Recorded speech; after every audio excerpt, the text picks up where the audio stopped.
अध्यक्ष महोदय, आजकल एसआई की परीक्षा में जो धांधली हुई है वो माननीय सदस्य बता देंगे कितने पकड़े गए उसमें अभी तक लोग। और आज मैं इस सदन में दावे के साथ कह सकता हूं कि उत्तर प्रदेश का एक भी नौजवान ये आरोप नहीं लगा सकता है कि आदरणीय योगी जी के नेतृत्व में भाजपा की सरकार ने पैसा देकर के नौकरी की। भरोसा रखिए, एक एक को पकड़ करके अंदर करा जाएगा। 23 मई से यूपी की 18वीं विधानसभा का सत्र शुरू हुआ है। ये योगी सरकार के दूसरे कार्यकाल का पहला सत्र है।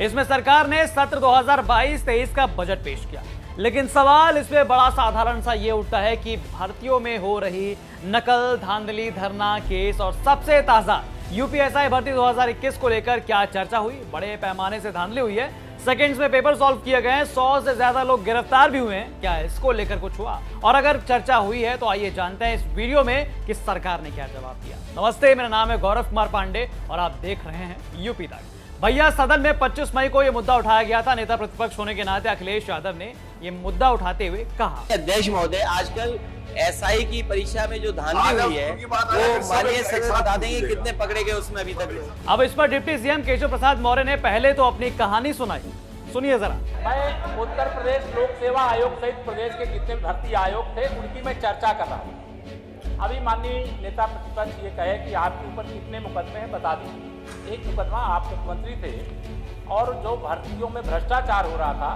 उसके खिलाफ छात्रों का आंदोलन था। एक जनप्रतिनिधि के नाते उसमें मैं शामिल होने के लिए गया, और उसमें शामिल होने के लिए गया तो आपने मुझे मुखाभियुक्त बना दिया। क्यों बना दिया वो मैं आप तक समझता हूँ, क्योंकि मैं पिछड़े वर्ग से आता था। आपको बर्दाश्त ही नहीं था कि केशव प्रसाद क्यों वहां पर गया। माननीय अध्यक्ष महोदय,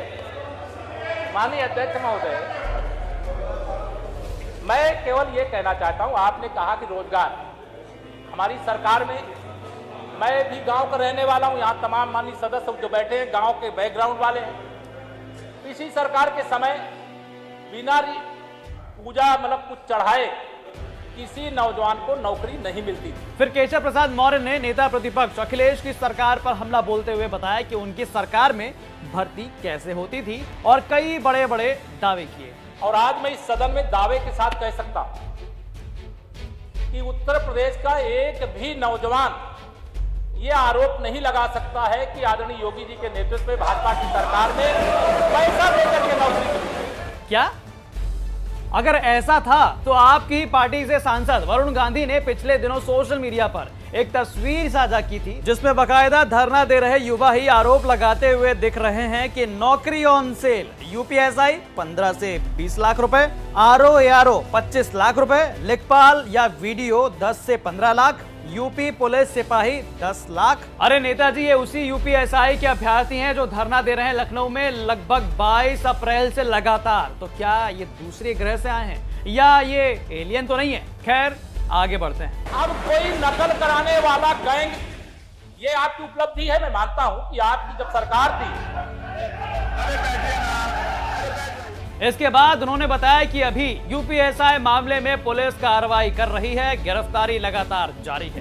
देखिए सर, ये जो आपकी उपलब्धि है आदरणीय नेता प्रतिपक्ष जी की, ये है कि आपके शासनकाल में नकल माफियाओं का एक बहुत बड़ा गैंग तैयार हो गया था, और वह गैंग ये पेपर लीक कराने का काम और उसको बेचने का काम, उसको बहुत पकड़ लिया गया है। आने वाले समय में आप भरोसा रखिए, एक एक को पकड़ करके अंदर करा जाएगा, एक एक को पकड़ करके अंदर किया जाएगा। अब आप थोड़ा, अगर आपको संभव हो तो आप फीडबैक अपने ही लोगों से ले लीजिए, जो पकड़े जा रहे हैं वो लोग कौन है, उनका बैकग्राउंड क्या है, वो किस दल से रिश्ता नाता रखते हैं। तो आपको फिर ये सवाल आप नहीं करेंगे, अगली बार से नहीं उठाएंगे। अगर सदन उसके बाद बताइए, जरूर बताया जाएगा। वो तो एकदम पुलिस उसकी जांच करती है, अपराधी पकड़े जाते हैं, जेल भेजे जाते हैं। लेकिन हमारी सरकार का आदरणीय योगी जी के नेतृत्व में यह प्रयास है कि उत्तर प्रदेश का कोई नौजवान, गरीब का बेटा खेत बेच करके, जमीन बेच करके, कर्ज ले करके, जेवर बेच करके उसको नौकरी पाने की जरूरत ना पड़े, उसे भ्रष्टाचार मुक्त भर्तियां और उसको मेरिट के आधार पर अवसर मिले। तो कुल मिला जुलाकर आरोप प्रत्यारोप चल रहा था। सरकार ने इस मांग को बिल्कुल दरकिनार कर दिया, जिसमें एग्जाम निरस्त करने की बात कही गई थी, जो पिछले 22 अप्रैल से लखनऊ के इको गार्डन में धरना दे रहे अभ्यर्थियों की और नेता प्रतिपक्ष अखिलेश यादव की मांग थी। अब आते हैं क्यों इस एग्जाम को निरस्त करने की मांग ज्यादा उठ रही है। दरअसल गिरफ्तारियों का दौर जारी है। इन गिरफ्तारियों की अलग अलग कहानी भी आपको पता है, हम पहले भी आपको बता चुके हैं। इस बीच इको गार्डन में बैठे अभ्यर्थियों ने बताया कि अब तक 150 लोगों की गिरफ्तारी हो चुकी है। ये वही लोग हैं जिनके सबूत अभ्यर्थियों ने भर्ती बोर्ड को दिया था। भर्ती बोर्ड पहले चीजों को एक्सेप्ट ही नहीं कर रहा था और जो 150 लोग लगभग पकड़े गए हैं वो वही लोग पकड़े गए हैं जिनके एविडेंस हमने खुद दिए हैं। जिनके नहीं दिए हैं उनको अभी तक पकड़ा ही नहीं गया है। तो आपको क्या लग रहा है अभी और लोग भी इसमें इन्वॉल्व हैं? 150 लोग पकड़े गए, उससे भी ज्यादा हो सकती है? उससे ज्यादा हो नहीं सकती है जितनी 9,534 सीटें हैं उससे कई गुना ज्यादा सीटें बिकी हुई हैं दलालों के माध्यम से और जो कुछ अधिकारी इसमें इन्वॉल्व हैं। जाहिर सी बात है कुछ नेता नगरी के भी लोग इन्वॉल्व हैं। निरीक्षक भर्ती प्रक्रिया 2021 में बहुत बड़ी धांधली हुई है, जिसमें भर्ती बोर्ड और NSEIT कंपनी जो लिखित परीक्षा कराई है, दोनों इन्वॉल्व हैं इस मामले में।